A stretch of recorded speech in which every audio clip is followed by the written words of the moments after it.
यदि आपने किसी निर्दोष को दंड विधान किया है किसी पदवी पे बैठ के, या किसी असहाय असमर्थ को अपने बल के द्वारा रौंद करके तुमने धन लिया है, या छल कपट हिंसा के द्वारा तुमने धन लिया है, तो किसी दूसरे की जरूरत नहीं तुम्हारा नाश करने के लिए, वो धन ही पर्याप्त है। जो धन तुमने लिया है तुम्हें किसी दूसरे दुश्मन की जरूरत नहीं, वो धन ही तुम्हारा सर्वनाश कर देगा। देख लेना, देख लेना, खुद अनुभव कर लेना।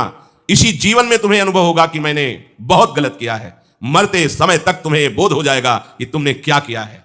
अभी नशा है तुम्हारे दिमाग में, बल का, बुद्धि का, तो देख लो कुमार्गामी प्रवृत्तियों के द्वारा धन कमा के, पर जब इसका परिणाम आएगा तो रोते नहीं बनेगा, रोने लायक भी नहीं रहोगे, आंसू भी नहीं निकल पाएंगे, आह मचेगी हृदय में। वो अपनी परिवार के पोषण के लिए इतना जलने लगता है कि तरह तरह की पाप की कमाई करके परिवार को सुखी करना चाहता है। हे माता जी, वो धन वस्तुएं कमा के लाता है और उल्टा स्त्रियों के द्वारा संभोग आदि के समय प्रदर्शित किए हुए माया में कपटपूर्ण प्रेम को वो अपना जीवन समझ लेता है। बालकों की मीठी मीठी तोतली बानी में वो इतना फंस जाता है कि दुख प्रधान कपटपूर्ण कर्म करके उनकी कामनाओं को पूर्ण करना चाहता है। दूसरे बेटे का अपहरण करके उसकी हत्या भले हो जाए पर मेरा बेटा सुखी रहे। कैसे ऐसा हो सकता है? ऐसा कैसे हो सकता है? अगर किसी को तुमने 100 आंसू गिराए हैं तो 10,000 आंसू तुम तैयार रखो, तुम्हारे 10,000 आंसू गिरेंगे। तुमने किसी को अगर एक बार भी कटुवचन बोला है तो 10 बार तुम्हें कटुवचन सहना पड़ेगा। ये भूमि है, जैसे एक दाना फेंको तो सैकड़ों दाना पैदा कर देती, इसे कर्म भूमि कहते हैं। तुम्हारा कर्म बहुतायत होकर तुम्हें फल देगा, अच्छा या बुरा, जैसा कर्म किया है। अब वो सोचता है कि धन के द्वारा हम अपने और अपने परिवार के दुख का नाश कर लेंगे। इसी में वो सुख मानने लगता है कि एन केन प्रकारेण दंभ कपट पाखंड झूठ हिंसा दुराचार व्यभिचार, कैसे भी वो धन मिलना चाहिए। अब वो भयंकर हिंसा वृत्ति के द्वारा धन संचय करता है और अपने परिवार का पोषण करता है, जिसके फलस्वरूप उसके लिए नर्क निश्चित हो जाता है। जीते जी ये अमुक नर्क में जाएगा। जैसे कानून है, आप हत्या करोगे तो अमुक केस लगेगा, उसका परिणाम आपको फांसी या आजीवन सजा, ऐसी पहले से निश्चित है। ये कर्म करोगे तो आपको ये नर्क मिलेगा, ये कर्म करोगे इतने कल्प तक। वहां वर्ष नहीं चलते, कल्प चलते हैं।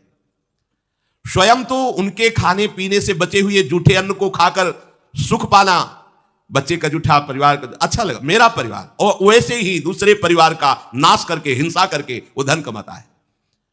जब ऐसा कोई करता है तो बार बार प्रयत्न करने पर भी दुख हटता नहीं, दुख बढ़ता चला जाता है। लोभवश वो इतना अधीर हो जाता है कि उसे जीवन भार लगने लगा। अब क्या करूं, कैसे करूं? क्योंकि अधर्म के द्वारा कमाया हुआ धन कभी शांति प्रदान नहीं करता, सदैव दुख बढ़ाता रहता है, विपत्तियां बढ़ाता रहता है। मंद भाग्य, मंद बुद्धि वाला पूरा जीवन व्यतीत हो गया अधर्म करते हुए, अब आया बुढ़ापा, चिंता छा रही है, लंबी लंबी सांसें ले रहा है, कोई उससे बात नहीं कर रहा है। जिनका पालन पोषण किया है वही पुत्र परिवार उसको देखना भी पसंद नहीं करते। खूब खास के थूकता है बुढ़ा, घर के बाहर सब गंदगी फैलाए हैं। अगर कहीं साइड में कमरा पिछवाड़े टाइप कहीं हो तो ऐसे रखे जाते बूढ़े बाड़े, इज्जत खराब होती है, सामने ही प्रवेश होते, खांस रहे हैं, बैठे हैं, कोई उनका आदर नहीं करता। जैसे किसान बूढ़े बैल की उपेक्षा कर देता है, ऐसे परिवार वाले उसकी उपेक्षा कर देते हैं। फिर भी उसे घर से वैराग्य नहीं होता, हरि की याद नहीं आती। उसने स्वयं जिनको पाला था वही उसका निरादर करते हैं, पक्का। एक बिंदौर है यमुना के किनारे, फतेहपुर जिला, उस समय भ्रमण में थे तो एक गांव की गली से निकलना पड़ा। तो कोई ऊपर से देख रहा था, वृद्धाया, बड़ा महल जैसा मकान बना था। स्वामी जी रुकिए रुकिए रुकिए, बोलिए क्या बात? मैं बहुत दुखी हूं, ये सब मैंने कमा के मकान बनाया है, मेरे बच्चे मुझे रोज गाली देते हैं, मारते हैं, अच्छे अच्छे पदार्थों बना के पाते हैं मेरे लिए, ऐसे ही क्या करूं? बाबा जी बन जाओ। बाबा जी से पूछोगे तो क्या बोले?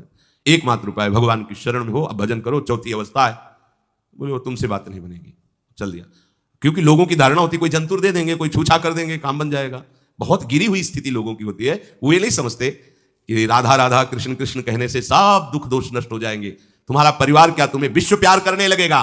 जा पर कृपा राम की हुई, ता पर कृपा करे सब कोई। विश्व तुम्हें प्यार देगा, विश्व तुम्हें सम्मान देगा यदि तुम विश्वेश्वर भगवान श्री हरि का नाम जप करोगे, उनका आश्रय। पर ये मार्ग किसी को नहीं समझ में आता। वृद्धावस्था के कारण उसका रूप बिगड़ गया, बुद्धि कमजोर हो गई, शरीर रोगी हो गया, अग्नि मंद पड़ गई, पुरुषार्थ और भोजन दोनों कम हो गए, बस घोर चिंता। अब पता ही नहीं चल रहा, सोच निकल गई, पड़ा है उसी गंदगी में। जब वो रो के कहता है ऐसा, तो पीटते हैं घर वाले, हमने देखा भी, पीटते हैं, बड़े बड़े हकता है, भरपूर भोजन नहीं देते, भागेगा कौन, फेंकेगा इसका, कैसी दुर्गति होती। इसमें जो शब्द लिखा है, आस्तेव मत्योपन्यस्तम गृहपाल इवाहरन, गृहपाल कहते कुत्ते को, कुत्ते की भांति वो सबके अपमान सहता रहता है और रूखे सूखे टुकड़े खाकर जीवन निर्वाह करता है, फिर भी उसे भगवान की याद नहीं आती। मृत्यु का समय जब निकट आता है तो वायु उत्क्रमण से इसकी पुतलियां चढ़ जाती हैं, श्वास प्रश्वास की नलिकाओं में वायु आना जाना रुक जाता है, कफ भर जाता है। अब इसे श्वास लेने में भयानक कष्ट होता है, कंठ में घुरघुराहट, पर उसका मोह उन्हीं अपने बच्चे, परिवार, घर, शब्द, ये सब छूट जाएगा। बड़ी दुर्गति है। अंतिम समय क्या सोच रहा है, ये पत्नी छूट जाएगी, बेटे छूट जाए, और बेटों ने क्या उनके साथ व्यवहार किया, ये मोह है, ये मेरा कमाया हुआ मकान कैसे छोड़ सकता हूं, तो छिपकली बन के आना, इसी मकान में रहेंगे ना, पक्का आपका अंतिम फाइनल आपका चिंतन होता है, आपका चिंतन वही बनेगा जो जीवन भर आपने किया, उसके परिणाम में बंधु बांधव आकर घेर लेते और मनाने लगते हैं कि अब जल्दी मर जाए, भगवान उठा लें इसे। मृत्यु पाश के वशीभूत महान कष्ट को भोगता हुआ अपने परिवार का चिंतन करता है। वो मूड ये भी नहीं सोच पा रहा कि अगर अंतिम समय कृष्ण बोल दूं, राधा बोल दूं तो काम बन जाए। कुटुंब का भरण पोषण और मोह में लगा हुआ यमराज के दूत आते हैं, मार मार के उसके प्राणों को खींचते हैं। वो तो मार वही जानता है जिस पे पड़ती है, पर सोचता कौन है, विवेक है नहीं, इसलिए सोच काम नहीं करती। भयंकर रोष युक्त नेत्र वाले जिनके देखने से पेशाब छूट जाए, तभी तो आप देखो मरने वाले का शौच और लघुशंका सब छूट जाती है, देखने मात्र से, इतने वो भयानक है। वो देखकर भय के कारण मलमूत्र त्याग कर देता है। सा दृष्ट्वा त्रस्त हृदय स्रकन मूत्रम विमुंचति, इतना भयावह स्वरूप होता है उनकी घुड़क और उनकी मार की टट्टी पेशाब सब छोड़ देता है। यमदूत उसे भयंकर यातना देते हुए प्राण खींचते हैं। अब ये तो वही जानता है जिसके खींचते हैं। बाहर वाले सब घेरे बैठे हैं, कोई एक बार भी नाम नहीं बोला। अगर एक बार बोल देता राधा तो भाग जाते यमदूत और वो बच जाता। पर यह सौभाग्य तो जिसने जीवन में धर्म किया है, कहीं ना कहीं भगवद आश्रय लिया, उसको ये मिलता है। जैसे कोई घोर अपराधी को सिपाही बांधकर ले जाते हैं, उसी प्रकार रस्सी में बांधकर बलात् उसको यमलोक की लंबी यात्रा कराती है। रास्ते में पिटाई, घुड़कियां, उसे प्यास लगती, पानी नहीं दिया जाता, तपती हुई भूमि पर चलाया जाता है, कुत्ते नोचते हैं, व्याकुल होता है, भूख प्यास उसे बेचैन कर दी। पर यहां किसी की भूख नहीं मिटाई तो तुम्हें रास्ते में भोजन नहीं मिलेगा। यहां कभी किसी को पानी नहीं पिलाया तो एक बूंद पानी नहीं मिलेगा तुम्हें। यह कर्म भूमि है। दावानल जैसी दहकती हुई भूमि पर उसे चलाया जाता है। तप्त बालुका में मार्ग में जब एक पग भी आगे बढ़ने की सामर्थ्य नहीं होती, मूर्छा जाती है, मार मार के उसे चेतना में लाते हैं यमदूत, फिर घसीटते हैं। महान दुख में अंधेरे मार्ग से अत्यंत क्रूर यमदूत उसे यमपुरी को ले जाते हैं। कितना मार्ग? 99,000 योजन मृत्यु लोक से। यह ऐसे नहीं कि कोई गप लिखी हुई है, नहीं नहीं। जैसे तिहाड़ जेल है, अब जानते नहीं तो क्या जानोगे, कहां तिहाड़ जेल, जाओ देखो जाके। आजीवन कारावास, कैसे बड़े कठोर कठोर, जैसा अपराधी वैसा दंड विधान। यहां थोड़ी दया है क्योंकि हृदय है, वहां हृदय नहीं है। वहां हृदयहीन शासक तुम्हारे पीछे लगाए जाएंगे, हृदय ही नहीं है, बस एक एक कर्म का हिसाब। जो हमने पढ़ा था पहली बार तो होश उड़ गए थे। जो यहां दूसरे का मांस खाते ना, कोल्हू में पेरे जाते हैं। कोल्हू जैसे गन्ना नहीं पेरा जाता, लगा दिया कोल्हू में पेरे जा रहे। मरना है नहीं, सोचो कितना कष्ट। फिर इसके बाद शमशी से मांस नोच कर उसे खवाया जाता। होश में हो जाओ। 99,000 योजन का मृत्यु लोक से यमलोक का मार्ग है, लिखा हो 99,000 योजना नाम सहस्राणी नवतिम नवचाध्वन त्रिभिर मुहूर्तैर द्वाभ्याम वा नीता प्राप्नोति यातना। एक योजन का मतलब 4 कोश, 99,000 योजन। इतने लंबे मार्ग को 2 या 3 मुहूर्त में तय करना, दौड़ा के 2 या 3 मुहूर्त, बहुत कम समय। फिर वहां पहले से तय, इसको इस नरक में डालो, इसको इस नरक में। वहां इतना समय, थोड़ी भीड़ लगी है।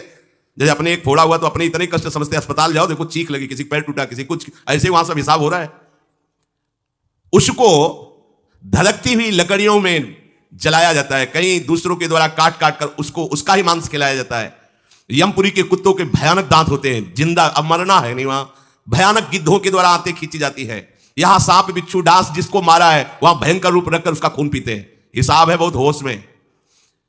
यहां तुम किसी के शरीर को काट दो तो मर जाएगा, वहां ऐसा नहीं होता। वहां बार बार काटा जाएगा, मरोगे नहीं, पीड़ा वैसे ही होगी। बड़े भयानक कष्टों को भोगता है। तामिस्तंध तामिस्त रौरव आदि नरकों को भोगता है। हे माता, भगवान कपिल देव जी कहते हैं, जो पुण्य आत्मा लोग होते हैं स्वर्ग आदि में जाकर पुण्य भोगते हैं, लेकिन दोनों को फिर गिरना होता है। क्योंकि वो भगवान का भजन नहीं किए, इसलिए पुण्य भोग कर मृत्यु लोक आते हैं, वो पाप भोग कर नरक से मृत्यु लोक आते हैं। राधे राधे प्रिय भक्तों, जो लोग दूसरों का धन खाते हैं उनको वीडियो में गुरुजी ने बहुत ही अच्छी बात बताई। वीडियो को पूरा देखने के लिए आपका बहुत बहुत धन्यवाद। हमारे चैनल को सब्सक्राइब जरूर करें और वीडियो अच्छी लगी हो तो कमेंट में राधे राधे जरूर लिखें।